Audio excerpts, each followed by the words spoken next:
Dr. Candido of Chicago Anesthesia and Pain Specialists will help you get off pain medication and all of its side effects. How? By finding the source of your chronic pain and fixing it. This is Ken Candido of Chicago Anesthesia Pain Specialists. Let's make you pain-free. Call Dr. Ken Candido and make an appointment with a cutting-edge, respected, and successful pain physician. Go to mypainchicago.com. That's mypainchicago.com. Thousands have been helped with their chronic pain, and you can be the next one. Get the phone number and all the info you need at mypainchicago.com.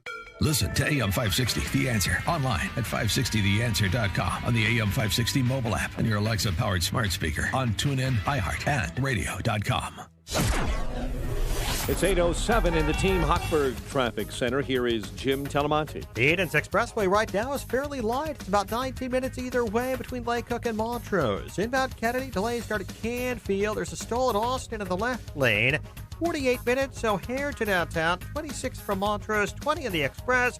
About 32 minutes to the airport. On Eisenhower, 55 minutes 390 to downtown, 42 from Wolf. Outbound 34 minutes to 390. Northbound I-55, sticky from 126 to 53 with wreck in the left lane.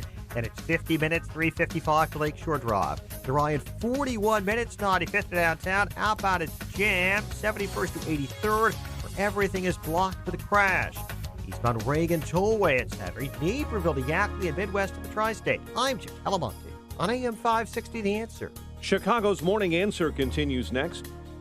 Your official Chicagoland weather forecast from the 1 Hour Heating and Air Conditioning Weather Center and our meteorologist, Steve Williams. Today and tonight, mostly cloudy. High today 35, low tonight 24. Snow showers tomorrow morning, otherwise clouds, high 35. Cloudy with some snow on Sunday beginning in the late morning, high 36. I'm Steve Williams on AM 560, The Answer. 25 at O'Hare. Next news at 8:30. Chicago's Morning Answer with Dan and Amy continues next on AM 560, The Answer. Get the best sleep of your life. Helix makes personalized mattresses to fit your unique body type and sleep preferences. Go to helixsleep.com and get up to $200 off during their holiday sale. This is Chicago's Morning Answer with Dan Proft and Amy Jacobson on AM 560, The Answer.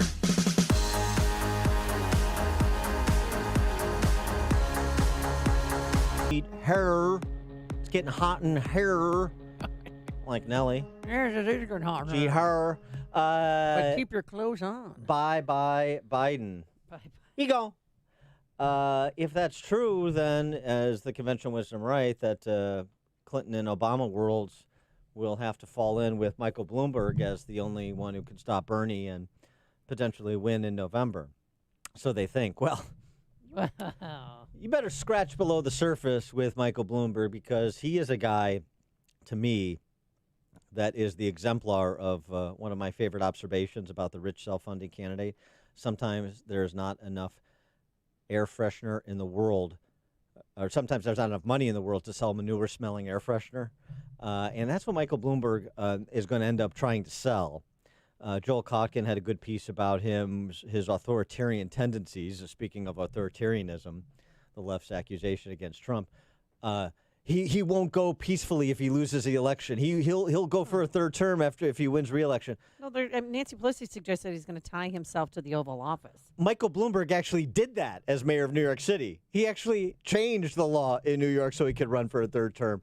And he also has very interesting observations in a 2020 context, replete throughout his career, including just a few years ago in 2016 with his fellow members of the intelligentsia at Oxford. Listen to this.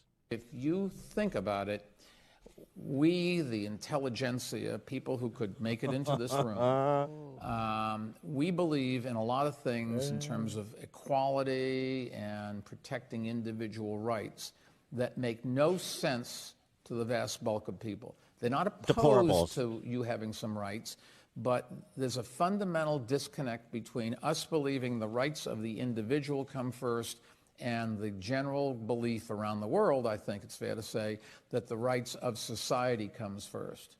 And so I don't know how many of you are familiar with the bathroom issue in the United States. Anybody know what I'm talking about? if you want to know, is somebody a good salesman, give them the job of going to the Midwest and picking a town and selling to that town the concept that some man wearing a dress should be in a locker room with their daughter. If you can sell that, you can sell anything. I mean, they just look at you and they say, what on earth are you talking about? And you say, well, this person identifies his or her gender as different than what's on their birth certificate. And they say, what do you mean? You're either born this or you're born that. And, you know, I will say, in our prison system in New York City, we have to have the policy when you walk in, you know, drop your trousers, you go this way, you go that way. That's it, because you can't sit there and you can't mix things in a jail. That's a practical case of where you have to make a decision. But it's so many things that we are nuanced, and the social issues that we're very proud of achieving aren't believed by the vast bulk of the people. Oh, what a combination. He is a colossally arrogant prig who refers to himself as a member of the intelligentsia, the people who can get into this room that he's speaking in Oxford, as opposed to the deplorables out there, Cringeworthy. It's his 47% moment right there. But then at the same time, he has been practical enough, and was as mayor of New York City, that he is in a position where he has to do nothing but apologize for so much of what he did as mayor of New York City, for the positions he took. How about that statement on trans, given where the center of gravity is in the Democrat Socialist Party on cultural Marxism at present? It's going to be a rocky ride. I don't know if there's, as I said, enough billions in the world for Michael Bloomberg. For more on this, we're pleased to be joined by Roger Kimball. He's the editor of New Criterion, also a contributor to AM Greatness, American Greatness, amgreatness.com. Roger, thanks for joining us. Appreciate it. Oh, my pleasure. Now, are you sure you want to describe Michael Bloomberg as colossal in any way? Okay. Well, now, kind of mini Mike, isn't he? That's the president calls him mini Mike. That's right. But he wants a booster if he gets in a debate. Yes. But now, as a credulous boomer rube, if you need me to replay that and slow it down so you can understand what Michael Bloomberg's saying, I'm happy to do it. But what about that? What about the whole intelligentsia thing? This is sort of what so many authors are writing about these days, from J.D. Vance to Michael Lind, the new class war. This is who they're talking about, Michael Bloomberg. Yes, well, Michael Bloomberg, he was an okay mayor in some ways, but he is the nanny in charge. You know, he wants to run your life. He thinks, well, if large sodas are bad for you, therefore we're going to ban them.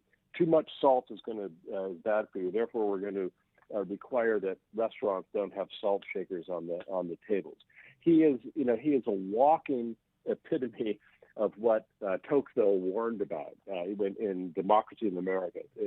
How would despotism come to a democracy?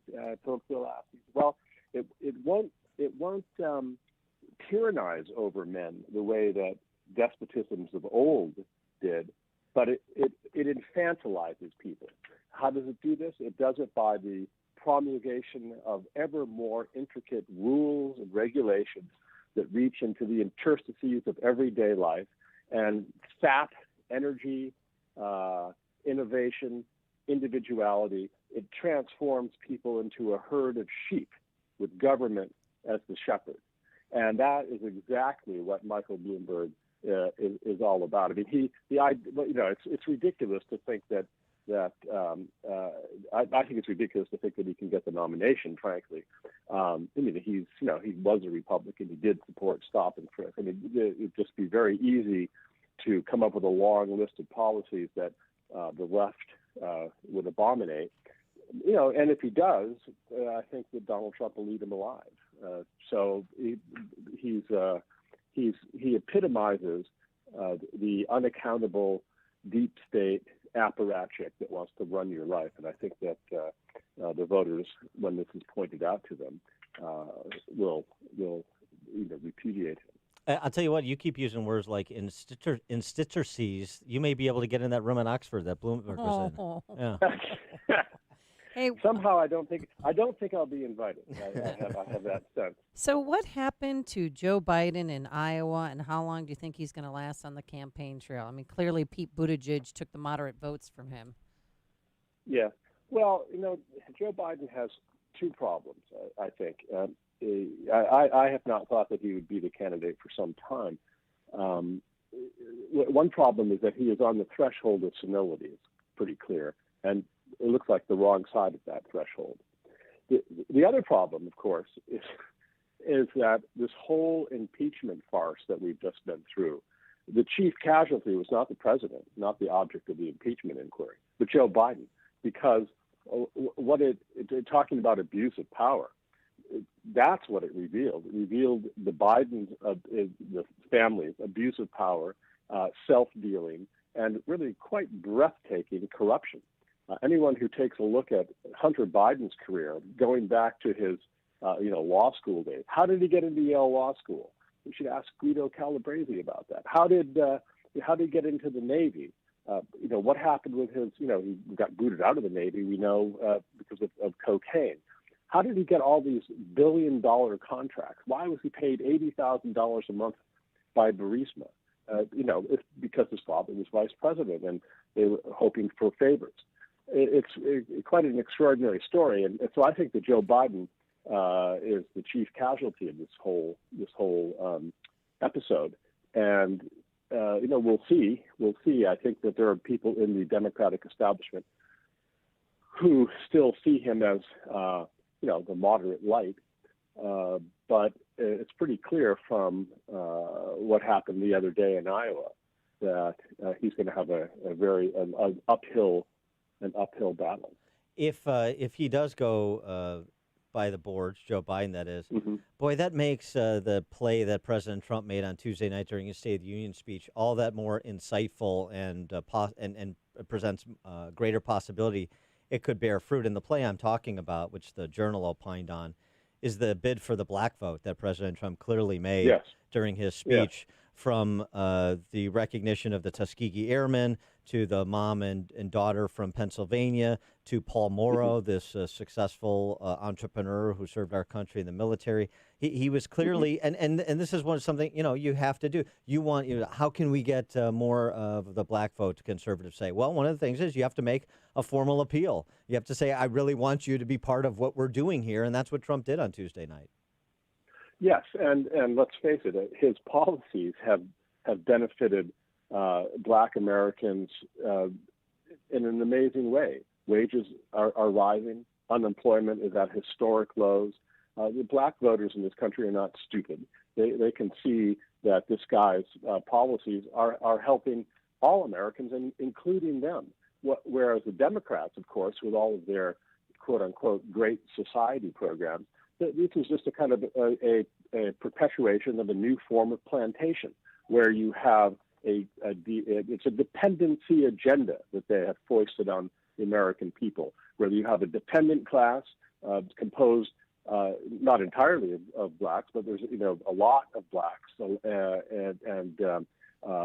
welfare recipients and so on, and a vast bureaucracy to nurture this dependent class and make sure that they stay dependent. And I think that Trump's policies have been extraordinarily successful in energizing the economy at all levels, but especially at the lower levels.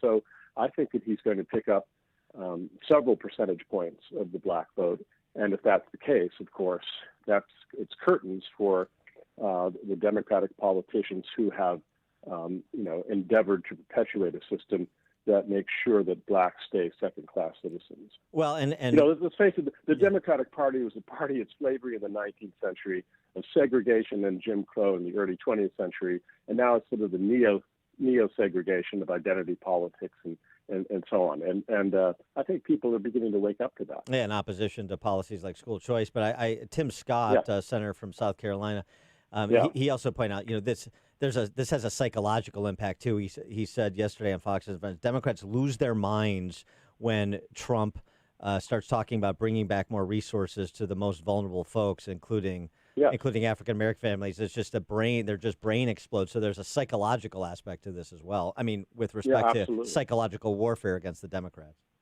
Absolutely. No, Trump has been brilliant at all that. I agree. And Scott is a real ornament to the party. Roger Kimball, editor of the New Criterion, contributor to American Greatness, amgreatness.com, will tweet out his most recent columns, including on Trump's State of the Union address, and as well as the walls closing in on the Democrats. Roger, thanks for joining us as always. Appreciate it.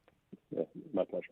And he joined us on our turnkey.pro answer line. It's like a hot, steaming cup of information to start your day. It's Chicago's Morning Answer on AM 560, The Answer.